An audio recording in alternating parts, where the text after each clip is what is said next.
Fala, gente linda, tudo bem com vocês aí? Espero que vocês tenham gostado das últimas aulas aí. Eu estou respondendo aqui nessa playlist questões de vestibulares, tá bom? Então hoje eu vou responder a questão da Unesp, que eu disse que eu não ia resolver, mas eu vou resolver, porque eu achei que ela era tranquila, mas ali tem uma noçãozinha de álgebra, que é a parte de sistemas de equação, que eu quero falar um pouquinho aqui nessa aula, tá bom? Gente, eu sou o professor Maicon Cisoto e você vai conseguir a sua vaga na Unesp se você ficar nessa aula aqui, tá bom? Até o final. Então, gente, Unesp, se eu não me engano, essa questão de 2013, tá bom? Eu tenho que começar a pegar o lugar que tem os anos, né? Geralmente eu coloco os anos aqui, mas nas últimas aulas eu não tenho posto. Tá bom? Então, se você aí já fez essa questão durante o seu vestibular, ajuda a gente nos comentários. E se você vai fazer vestibular esse ano, considere se inscrever aqui no canal, fechou? Gente, é o seguinte, ó, primeira parte da questão de matemática, eu sempre falo, é a interpretação e depois você faz a coletinha de dados, né? Depois você tem a formulação e assim por diante. Fique comigo aqui durante essas aulas de questões de vestibulares, porque eu estou sempre dando essas dicas de como você consegue interpretar uma questão, beleza? Vamos dar uma olhadinha então aí, ó. Numa classe de 30 alunos, 16 gostam de matemática, 20 gostam de história. O número de alunos dessas classes que gostam de matemática e de história é. Eita! Gente, o que acontece aqui nesse caso? É duas linhas de puro terror, né? Você fala, meu Deus, professor, mas eu achei que era tranquilinho. Não é aquele negócio do diagrama, de você montar um diagrama assim, ó, e dizer, ah, dentro desse diagrama, vamos lá, vamos voltar aqui. Dentro desse diagrama, eu tenho os estudantes de matemática e de história, diagrama de Venn, né?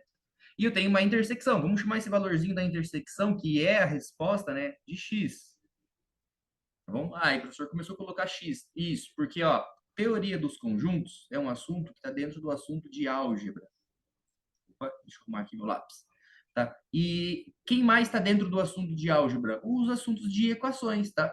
Álgebra.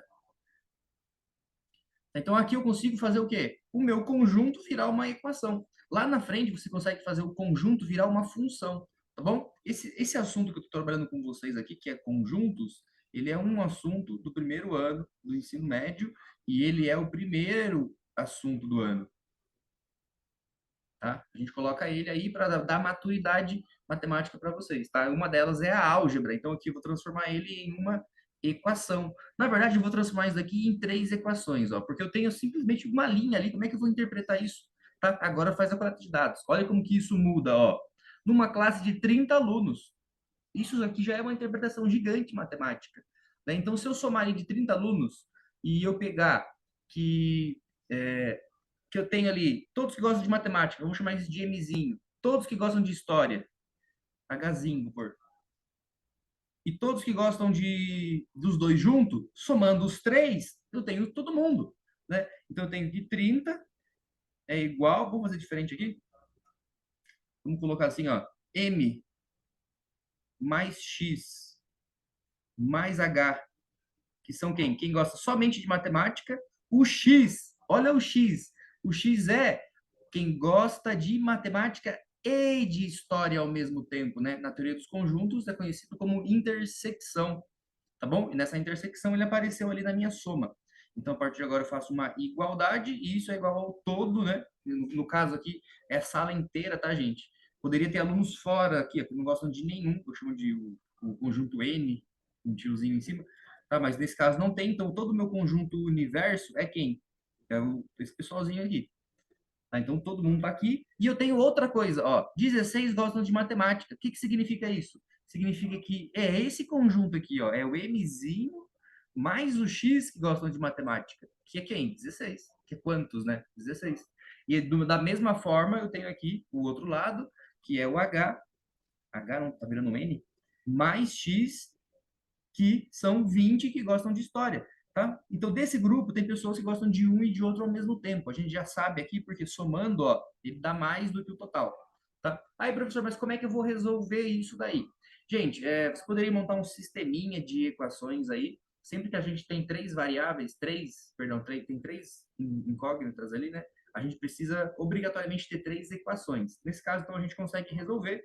Tem aqui equação 1, 2 e 3. Tem x, m e h. Tá? Eu vou fazer o seguinte, eu vou tirar a relaçãozinha de baixo aqui, ó, e tirar o quanto que vale o m nesse caso. Se eu pegar o meu x nesse caso e passar ele para o outro lado lá, como assim para o outro lado? Eu passo ele para o outro lado, ele vai ficar subtraindo o 16, né? Então 16 menos x. Do mesmo jeito aqui no h. O h vai ser 20, o x que era positivo passou para lá negativo, né?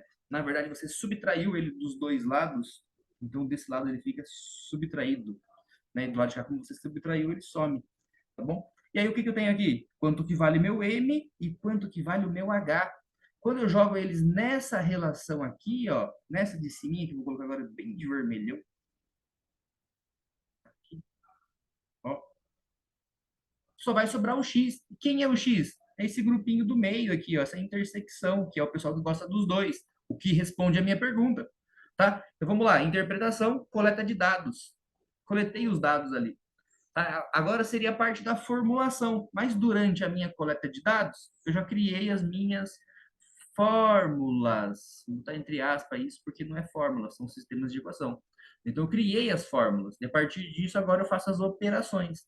Já realizei duas aqui, né? Que é tirar o x daqui e passar ele para o outro lado, negativo. Foram as operações que eu fiz. Tá, e agora eu vou fazer outra, que é substituir os valores. Então, aonde tem o m, eu coloco 16 menos x. Aonde tem o h, vou pôr x aqui no meio, né? Aonde tem o h, que é esse daqui, eu vou pôr 20 menos x. E agora coloco igual a 30. Por quê? Porque essa é a minha igualdade. Tá? Basta pegar números para um lado, letra para um outro, né? Então aqui eu tenho 20 mais 16, que dá 36. Então 36 ele vai vir para esse lado. 30 menos 36. E aqui vai sobrar quem? Um x com esse x, ele se cancela. E aqui sobraria menos x. Tá bom? Então aqui vai dar o quê, gente? Ó, menos 6. E aqui eu tenho menos x. Né? Ah, multiplica por menos um dos dois lados. Pode ser, multiplica por menos um dos dois lados. Né? Eu posso simplesmente também jogar o 6 para cá e o y para o outro lado, né? Que daria, então, a 6 igual a x. Certo? Trocou também? Pode ser um dos jeitinhos da gente fazer. Então, se 6 é igual a x, x é igual a 6. E aí a gente vai olhar.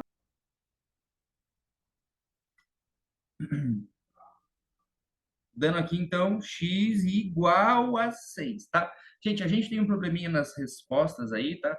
Que seria o quê, ó? Na letra A é exatamente 16, na letra B é exatamente 10, na letra E exatamente. Só que ali, ó, ele aparece no máximo 6 ou no mínimo 6. E aí eu pergunto para você, por isso que eu falei que essa aqui era uma questão complicada. Você marcaria qual dos valores? Né? Ele deveria ser exatamente, tá? Ele deveria ser realmente exatamente. Tá? Por quê? Porque quando você substitui o x aqui, ó, nesse valorzinho do M e do H, o que você acaba encontrando ali? Você encontra uma solução para o M e para o H. Então, o M e o H são valores fixos também, né? O Mzinho e o M e o H. Então, a resposta seria exatamente 6, né? Então, aqui acabou não tendo aqui nas nossas alternativas exatamente 6. Primeira vez que acontece aqui no canal. Eu vou deixar aqui como no máximo 6. E daí, nos comentários aí embaixo, eu vou dizer realmente qual que foi a solução, como é que foi apresentado isso. Fechou, gente? Por enquanto é isso. Um grande abraço. Espero que vocês tenham gostado dessa aula. Vocês percebem que, como assim, ó, a teoria do conjuntos, ela parte de uma coisinha simples e ela vai se complicando, tá? Então, para você não ter mais problemas nisso, você vai continuar me acompanhando aqui no canal, né? Ative as notificações aí também, para você conseguir receber essas aulas aí sempre que colocar uma aula nova, tá bom? 2024, eu vou colocar as aulas na sequência. Quem sabe você já não está vendo o curso todo aí antes de fazer a sua prova de vestibular. Então, só peço para que você deixe nos comentários alguma coisa aí para o pessoal, para incentivar a galera. Fechou, gente? Um grande abraço para vocês. Até mais.